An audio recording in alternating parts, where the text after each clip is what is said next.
Hello viewers, welcome back to my channel.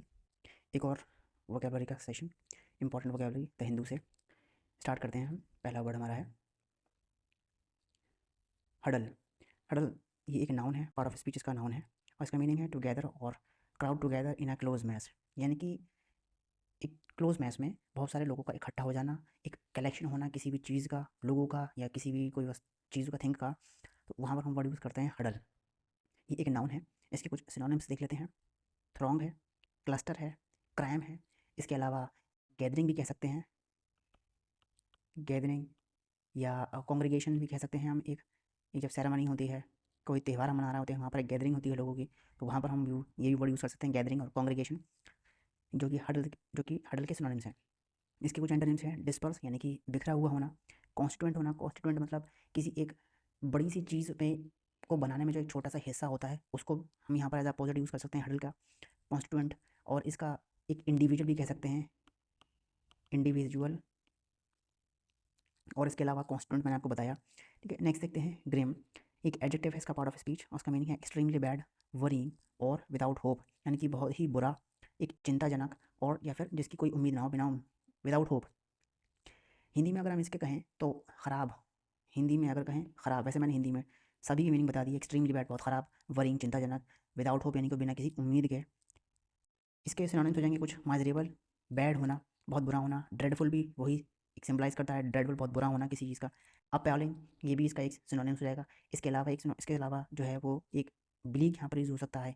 इसके अलावा dismal यहाँ पर हो सकता है। इसके एंटोनिम क्या हो सकते हैं? एमिएबल एक फ्रेंडली, एक प्लीजेंट यानी कि एक खुशनुमा सा, अच्छा सा, जो फील करने को मन करे जैसे वहाँ पर। एक हार्डनिंग यहाँ पर यूज़ हो सकता है। हार्डनिंग के अलावा एक प्रॉमिसिंग, प्रॉमिसिंग वर्ड यूज़ हम यहाँ पे कर सकते हैं। नेक्स्ट है हमारा वर्ड ड्रजरी। ड्रजरी का मतलब है हार्ड बोरिंग वर्क। ये एक नाउन है। हार्ड बोरिंग वर्क मतलब एक एक मेहनती वाला काम, लेकिन उसमें इंटरेस्ट नहीं आ रहा किसी तरीके का, यानी कि बोरिंग वर्क कह सकते हैं। हिंदी में इसका शुद्ध जो मीनिंग होगा वो कहेंगे नीरस। एक नीरस काम, एक बोरिंग, एक लेबोरियस काम जिसमें कोई इंटरेस्ट नहीं आ रहा हो। इतना, एक तो ऊपर से वैसे ही इतना भारी काम है और उसमें फिर मज़ा भी नहीं आ रहा काम करने में। सिनोनिम्स इसके हो जाएंगे ट्रेवल या टॉयल, और एक वर्ड और भी हो सकता है कोर, CHORE, कोर। इसका मीनिंग यहाँ पर सिनोनिम्स बन जाएगा। कुछ इसके एंटोनिम्स हैं। एंटरटेनमेंट ईजी वर्ड है, अम्यूज़मेंट भी ईजी है, हम अक्सर सुनते हैं अम्यूज़मेंट पार्क है। एक फ़न भी यहाँ पर हम यूज़ कर सकते हैं एज एन एंटोनिम। नेक्स्ट है वर्ड हमारा डिसोनेंस। यहाँ पर ये भी एक नाउन है, और इसका मतलब होगा लैक ऑफ एग्रीमेंट और हारमनी बिटवीन पीपल और थिंग। यानी कि किसी में भी मतभेद होना या हारमनी ना होना, एक तरीके से जो भाईचारगी होती है, भाईचारा होता है, वो लोगों के बीच में ना होना, या किसी चीज़ के बीच में होना, एक चीज़ का दूसरी चीज़ के अकॉर्डिंगली ना होना, वहाँ पर हम वर्ड यूज़ कर सकते हैं डिसोनेंस। हिंदी में इसका मतलब मतभेद, मैं लिख देता हूँ यहाँ पर, मतभेद, मतभेद होना।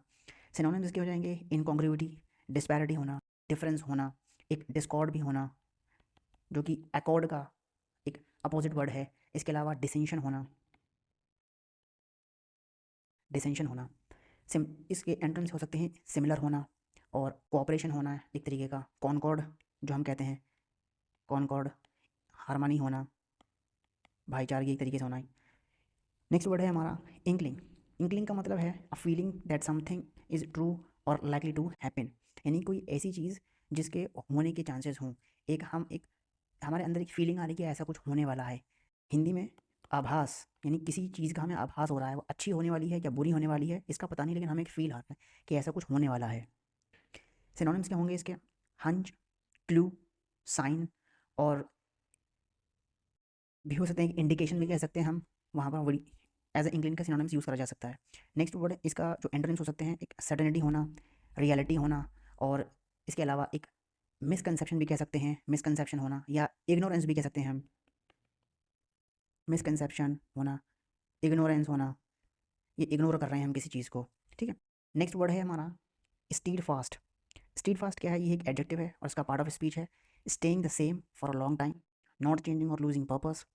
यानी कि एक लंबे समय तक किसी चीज़ का बने हुए रहना, एक अटल कहना, अडिग कहना, हिंदी में कहेंगे, हिंदी में कहें तो अटल, अटल भी कह सकते हैं, या अडिग, अडिग रहना किसी बात पर, एक स्टबन नेचर में रहना कि फिक्स है, ये चेंज नहीं हो सकता किसी भी तरीके से। इसके सिनोनिम्स क्या हो सकते हैं? कमिटेड रहना, कमिटेड रहना, डिवोटेड या रिलायबल। एक कमिटेड है, हम कमिटेड इस बात को, डेडिकेटेड हैं कि हम करके रहेंगे, हम डिवोटेड हैं उस चीज़ के लिए, रिलायबल हैं, भरोसेमंद वाली बात है, वहाँ पर हम यूज़ कर सकते हैं। इसके अलावा एक एंड्योरिंग भी कह सकते हैं, एंड्योरिंग भी कह सकते हैं।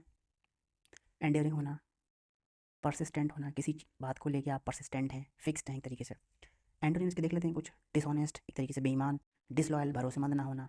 प्लायबल भी वहीं आपका दिखाता है। वेवर होना, वेवरिंग होना एक तरीके से। पॉल्टरिंग, ये मैंने कल आपको वर्ड दोबारा बताया, कल बताया था, दोबारा ये वर्ड आ गया फिर से। नेक्स्ट वर्ड है हमारा प्रूव्ड। प्रूव्ड इसका पार्ट ऑफ स्पीच वर्ब है और इसका मीनिंग होता है टॉलरेट और अलाउ और एक्सेप्ट समथिंग, यानी बर्दाश्त करना या किसी चीज़ को अलाउ कर देना कि जो हो रहा है ठीक है, बर्दाश्त कर लेना, किसी एक्सेप्ट कर लेना किसी भी चीज़ को। वहाँ पर हम वर्ड यूज़ कर सकते हैं प्रूव्ड, बर्दाश्त करना, हिंदी ही इसका मीनिंग रहेगा। सिनोनिम्स क्या हो सकते हैं इसके? अवॉइड करना किसी भी चीज़ को, रूल को फॉलो कर रहे हैं आप, उस चीज़ को अलाउ कर रहे हैं। स्टिक होना यानी कि डटे रहना, कहते हैं stick to the plan, plan के हिसाब से ही चलो। परमिट करना एक तरीके से। और इसके अलावा एंडोर्स भी करना भी हम यूज़ कर सकते हैं, एंडोर्स करना। सैंक्शन भी करना भी हम यूज़ कर सकते हैं यहाँ पर एज एन एंड सिनोनिम इसका। एंटोनिम्स क्या होंगे? फॉरबिड करना, एक तरीके से इग्नोर कर देना, उस चीज़ को छोड़ देना, हटा देना। गिव अवे कर देना, गिव अप कर देना। डिसअलाउ कर देना, बॉयकॉट भी कर देना हम यहाँ कर सकते हैं।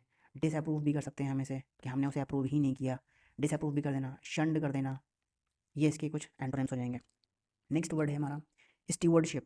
ये एक नाउन है, मीनिंग है इसका जॉब ऑफ सुपरवाइजिंग और टेकिंग केयर ऑफ समथिंग, यानी किसी जॉब को या किसी भी काम को आप सुपरवाइज कर रहे हैं, मॉनिटर कर रहे हैं, किसी चीज़ का आप देखभाल कर रहे हैं या ख्याल कर रहे हैं, वहाँ पर हम वर्ड यूज़ कर सकते हैं स्टुवर्डशिप।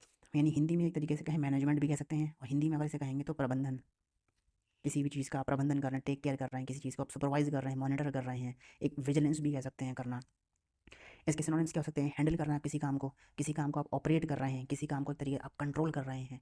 और इसके अलावा किसी काम का आपने चार्ज लिया हुआ है, चार्ज कहते हैं ना कि चार्ज है ये, अब ये स्टेशन इंचार्ज है, ये अब इंचार्ज में है, अब इसकी ड्यूटी है। सुपरिटेंडेंट भी कह सकते हैं, सुपरिटेंडेंस भी कह सकते हैं, सुपरिटेंडेंस भी कह सकते हैं।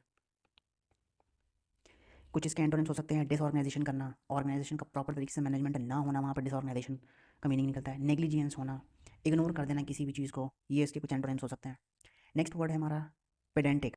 ये एक एडजेक्टिव है और इसका मीनिंग है giving too much attention to formal rules और स्मॉल डिटेल्स, यानी किसी की तरफ बहुत ज़्यादा फोकस होना, वो रूल्स के हिसाब से, अकॉर्डिंग टू द रूल्स के हिसाब से काम करना, बहुत ही डिटेल में काम करना, एक एक बारीकियों को, एक एक पॉइंट को समझना, बहुत ही डीप में जाके काम करना, उसकी बारीकियों को समझना, वहाँ पर हम वर्ड यूज़ कर सकते हैं पेडेंटिक।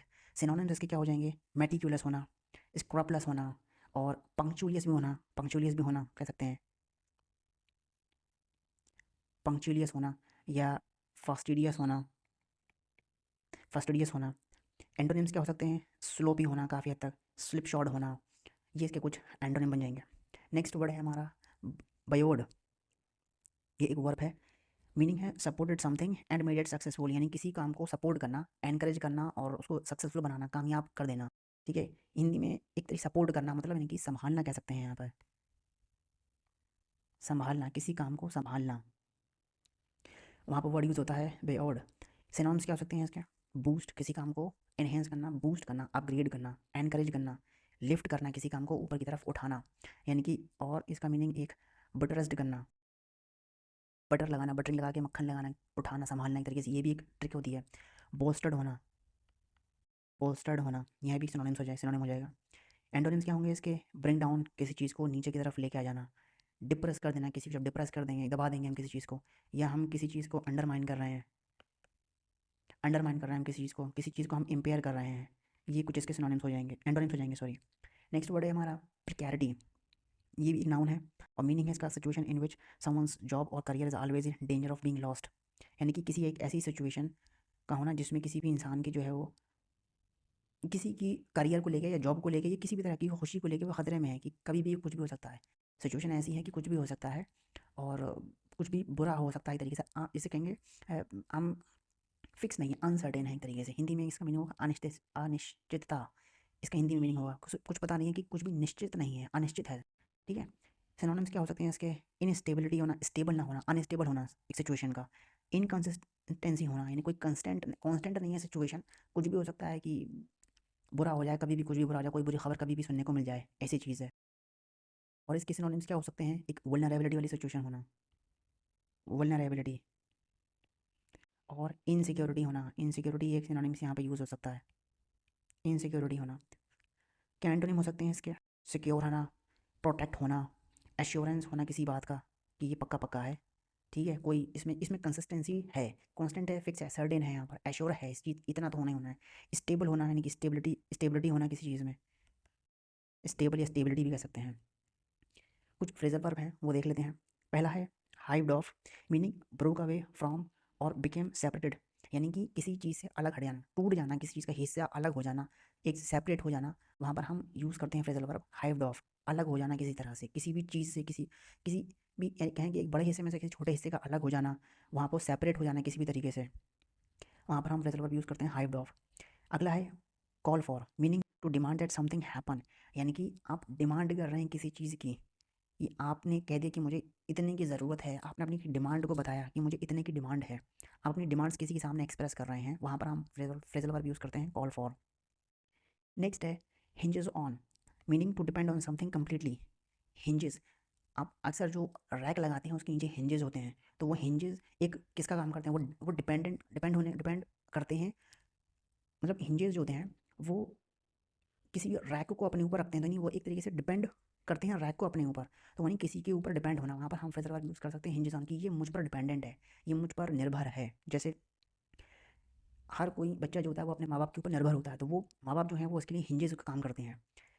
नेक्स्ट फ्रेजल वर्ब है टुक ऑन या टेक ऑन, ये सेम ही थिंग है, इसका मीनिंग है to decide to do something, to agree to be responsible for something या समबडी, यानी कि टेक ऑन का मतलब डिसाइड करना कि कुछ करना है हमें, यानी कि किसी चीज़ की रिस्पॉन्सिबिलिटी लेना, किसी चीज़ पर एग्री कर जाना कि हाँ ये मैंने करा या मैं करूँगा, मैं इसकी जिम्मेदारी लेता हूँ, मैं टेक ऑन करता हूँ, मैं इस काम को वो लेने की जिम्मेदारी लेता हूँ, वहाँ पर हम फ्रेजल वर्ब यूज़ करेंगे टेक ऑन।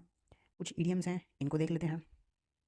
पहला है at stake, in danger of being lost, at risk, यानी कि एक ऐसी कि मेरा सारा अपना स्टेक जो है वो इस चीज़ पर है, मेरा सारा मतलब ख़तरे में है एक तरीके से, कि मुझे ख़तरा लग रहा है कि मैं खो दूंगा, एक खतरे की भावना होना, यहाँ पर एक तरीके से रिस्क है, एक मैं वल्नरेबिलिटी की सिचुएशन में हूँ, कि मेरा सारा स्टेक जो है वो लगा हुआ है, हिंदी में मुझे सही टर्म इसका याद नहीं आ रहा, कि मैंने अपना सारा स्टेक लगा दिया होगा ना, कि मैंने अपनी सारी जमा पूंजी एक तरीके से इसमें लगा दिया, वो खतरे में है, तो वहाँ पर हम ईडीएम यूज़ कर सकते हैं एट स्टेक, एक रिस्क है मेरे ऊपर, ये रिस्क लग रहा है मुझे, डर लग रहा है। नेक्स्ट है hangs in the balance, the result of a situation has not yet been decided yet, यानी कि बीच में एक लटका हुआ मामला जैसे कह सकते हैं, ठीक है, ये सिचुएशन ऐसी है कि वो डिसाइड उसमें नहीं हो पा रहा है, उसका फैसला नहीं निकल पा रहा है, ठीक है, तो वो वहाँ पर हम इडियम यूज़ करते हैं hangs in the balance. Next है stretched thin, meaning you don't have enough time और enough money to do what you want. Stretched thin बहुत ही एक ऐसी सिचुएशन, बिल्कुल मतलब कि आपके पास वक्त ही नहीं है, वो कहते हैं मेरे पास इतना सा भी वक्त नहीं, इतू सा भी मेरे पास वक्त नहीं है इस काम को करने के लिए, या मेरे पास इतू से भी पैसे नहीं है कि मैं ये चाहता हूँ मैं इस पर खर्च कर लूँ, मेरे पास इतू सा भी वक्त नहीं है। तो वहाँ पर हम कहते हैं स्ट्रेच थिन, ये बहुत ही लिमिटेड है आपकी कहानी, एक लिमिटेड है आपके पास कि बिल्कुल ही नहीं दे सकता मैं टाइम, एक तरीके से वो कहते हैं हिंदी में कि तिल भर की जगह नहीं है, तो वही चीज़ एक तरीके यहाँ पे जोड़ सकते हैं कि मेरे पास इतू सा भी टाइम नहीं है इसको करने के लिए। नेक्स्ट है set the stage, meaning to make it possible for something else to happen, यानी कि किसी दूसरे काम को करने के लिए तैयार हो जाना, सेट द स्टेज, कि अब हम इस काम को करने के लिए तैयार हैं, यानी कि अगर जैसे कोई मैच शुरू होने वाला होता है तो वहाँ पे कहते हैं कि सेट द स्टेज, यानी कि बिल्कुल एकदम तैयारी पे हो चुका है मामला, बस अब शुरू ही होने वाला है, वहाँ पे हमने स्टेज सेट कर दी है, तो बस अब शुरुआत होने वाली है किसी भी चीज़ की, तो वहाँ पर हम ईडियम यूज़ करते हैं सेट दी स्टेज। तो ये कुछ इडियम्स, फ्रेजल वर्ब और वोकैब थी, इंपॉर्टेंट वोकैब थी, और मुझे उम्मीद है कि आपको ये समझ में आया होगा बहुत ही ईजी लैंग्वेज में, और थोड़ा सा एग्जाम्पल्स के साथ मैंने इसको एक्सप्लेन किया है, हिंदी में ट्रांसलेशन के साथ मैंने इसको एक्सप्लेन किया है, तो उम्मीद करता हूँ आपको ये सब समझ में आया होगा। तो मिलते हैं जल्दी एक और नेक्स्ट वीडियो के साथ हिंदी वोकैबलरी से। Thank you.